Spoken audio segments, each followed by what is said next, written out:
janalka xulashu wacan wuxuu idin soo gudbinayaa mowduuc ku saabsan himada sarayso. haddii aad ka heshay like subscribe sar sheekhan waa sheekh abuukar xasan macalin kuna soo dhawow mowduuca. ولذلك تأثير كسامينتا همة العالية أي كل هذا قفك بني آدم كا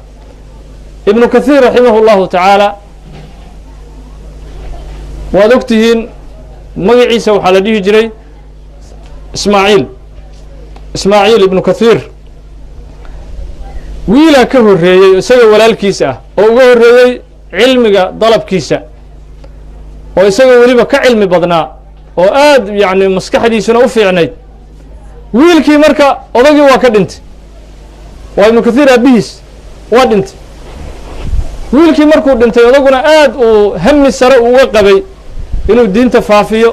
انت أسو أجياله جيل البضن إنو النوليه والدين تأوكن نوليه هم يجيسوا واها واكدنت أضاقي مركا وحو يري وحاني سنه يري إن شاء الله ويلك لا يدلان دونو يري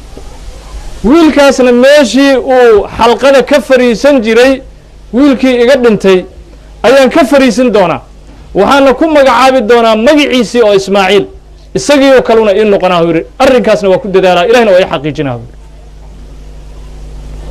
وفعلا دارت الأيام دورتها حتى حقق الله سبحانه وتعالى أمنيته وهمته العالية دور سنة soo wareegtay wiila u dhashay odaygii wiilkii markuu soo kobcay halkii uu fariisiyey wiilkii hore oo ka dhintay xalqada uu ka fariisan jiray ayuu fariisiyey waxaan noqday ibnu kathiir raximahullahu tacaala sheekhan oo taqaanan wiilkii dambe ibnu kathiir uu noqday marka taasi waxay daliil u tahay sir weyn ku jira hamiga caaliga ilaahay waa u kaalmeeya qofka hamigiisu uu aad u sareeyo like iyo subscribe